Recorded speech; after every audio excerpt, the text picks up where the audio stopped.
This is Norfolk Central coming back at you with another YouTube video, and I really do appreciate all the love and support so far. I've had daily uploads as we've gone through the last couple of days, and I just got off a video that a lot of people had some questions about, and that was about my belief in Ashton Daniels as a just the leader of this team at this point at the quarterback position.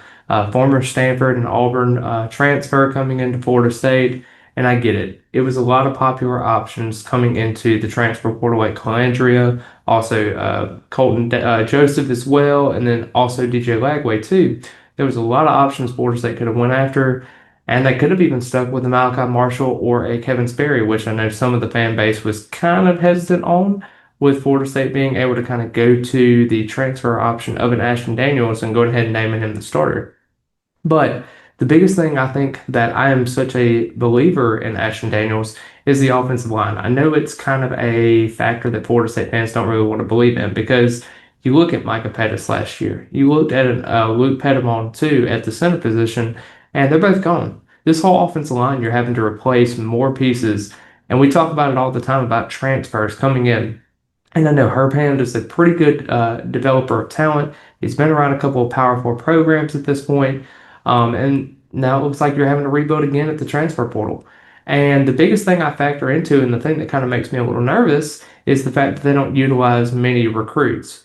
Now, the good news is you do have guys like Andre Otto, who's going to be utilized this season, Jonathan Daniels, who's going to probably be able to utilize as at least a depth piece on the offensive tackle spot. Then you got a Sandman Thompson, who might be a reserve at the center spot as well. Jaden Todd is another one who I think can be another guard piece that they really, really like. Portet is another one that I think is going to be really good. So it just kind of looks at some of those guys that you think that could be able to be a contributor, but a lot of those guys are going to be transfers this upcoming season, specifically probably four transfers and maybe one recruit. I do think that's kind of how that's going to factor into the offensive line. But I know a lot of fans are talking about how this is going to be a downgrade for the offensive line. I actually think this is going to be a strength of the team. Now, is it going to be the top of the ACC? Probably not. But do you need it to be just an average unit? I do think that this can be an average unit for you at this point. You got a guy that's going to be, in the rotation, like a Paul Bowling, for example, from Troy. He was actually a redshirt freshman coming in this year. Now he's a true sophomore at this point, and I do think that this is going to be an opportunity for him to be able to contribute at a high level. He started in 12 games last year, and he might actually turn out to be either your starting guard or he might be a reserve because he's played both center and guard. I think that's a big factor that goes into it. But I do think the biggest thing is Xavier Chaplin. He was a former Virginia Tech, also Auburn, played with Ashton Daniels at sometimes last year. 6'8", 346 pounds, almost like your Micah Pettis that you just missed. Now, the biggest thing was he had a couple of false starts due to some hearing issues that he had. I think that's going to be able to kind of get sorted out there, and he's going to be your starting left tackle. You got Braden Joyner, who I think can be an effective piece. He was at Auburn before, too. He was at Purdue. He's had a similar faction where, that Pettibone type of situation there. I don't think you're going to get much of a drop off. Nate Paps is another guy that I think can play offensive tackle, can also play right tackle too. I do think that he can be another guy that you can kind of rely on in the offensive line. And he's going to be really massive in terms of that. Now, fans are going to look at, Bowling Green, he's coming from there, but 6'7", 315 pounds, you're going to be able to have to utilize him. And he started over 34 games in his career. Now, I think that's going to be your biggest bet in terms of wanting to see more production from that position. And I do think it can be a guy that can be special for you. I mean, even the guys like later on, like Jaden Todd, I think can be kind of special later on too.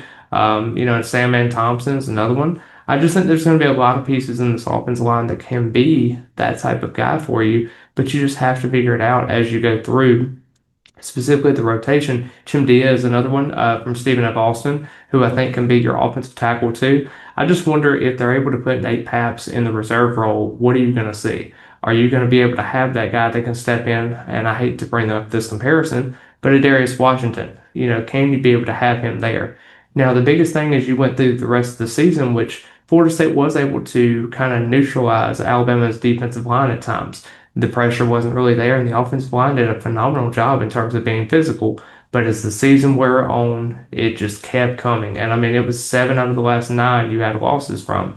Now, the teams were kind of prepared for this misdirection and different kind of trickery that Gus Malzahn had in the offense. And then, basically teams were able to stack the box and stop Thomas Castellanos in the rushing game and force him to pass the ball down the field. Good news is I'm not necessarily saying Ashton Daniels is the most versatile passer that you're going to have in this. He doesn't have the downfield passing ability like probably some other quarterbacks in the conference even have. But I do think that if you're able to get that quick passing game, get the ball out of your hands, and then being able to run the ball with Wisner as well as Chroma, also a Sam Singleton can be another option at the running game. I think if you're able to establish the running game, get you a couple passes in there to kind of keep the defense respectable, I think can definitely be a factor what Florida State's going to be able to use this season. But I do think if you're looking for a recruit that's going to be able to take advantage and it's a homegrown guy that you're going to have in the rotation for this offensive line, it's going to be Andre Otto. He's that guy that you've talked about as being a leader in this offensive line. And generically speaking, I mean, you had a top 25 rushing attack last year. You basically had a top 30 defense or 30 offense last year. But unfortunately, you just weren't able to score. You weren't able to capitalize in the red zone, which was very disappointing. You had a Deuce Robinson that only had 6 touchdowns last year. You cannot have a Deuce Robinson score 6 touchdowns in a season with the skill and the talent that he possesses in the whole entire roster at this point. He's one of the better receivers in college football. So I do think that the offensive line has got to definitely get better. Is it going to be, makeshift and is it going to be one of the best things in the conference? No, but I do think it's going to be better than what people expect. I do think that Herb Hand is going to be able to neutralize a lot of things that a lot of fan bases are saying right now in terms of Florida State's going to take a step back. Everybody's kind of looking at this Mike Norvell team as kind of wanting to just die down and not really want to do much. But I do think that this is a team that's hungry and ready. They're going to be able to prioritize the trenches, specifically on the offense and defensive line. And I do think that this can be an opportunity for them to really take a step forward in being able to sell this to other recruits. Hopefully, we can get some more recruits on visits for this official visit season and get some of those guys in. But I'm really excited to see what this offensive line can do in the year two of Herb Hand. But I really appreciate all the love and support so far. Be sure to like the video, subscribe to the channel, and be sure to comment your thoughts on what you think about it. Will the offensive line stay about the same as it was last year? Will it get better? Will it get a lot worse? How do you feel about this offense going in with Ashton Daniels and some of the playmakers that he has around him with the offensive line? What is your top five offensive line sets right now? I mean, I definitely think that Chaplin is probably your guaranteed starter at tackle, at left tackle specifically. And then you pretty much have Braden Joyner as probably your center, and then Andre Otto is one of your guards. And then the other guard position and probably the other tackle position is probably up for grabs. I definitely think that's kind of where you're at right now with trying to figure out everything, but you have to get these guys healthy because you looked at last year, you didn't really have a whole lot. Everyone was getting healthy and coming back and getting injured and everything like that. It's the offensive line. You're going to have bumps and bruises, but you've got to have consistency and being able to have continuity in this offensive line. But I really appreciate all the love and support. And as always, go Noles.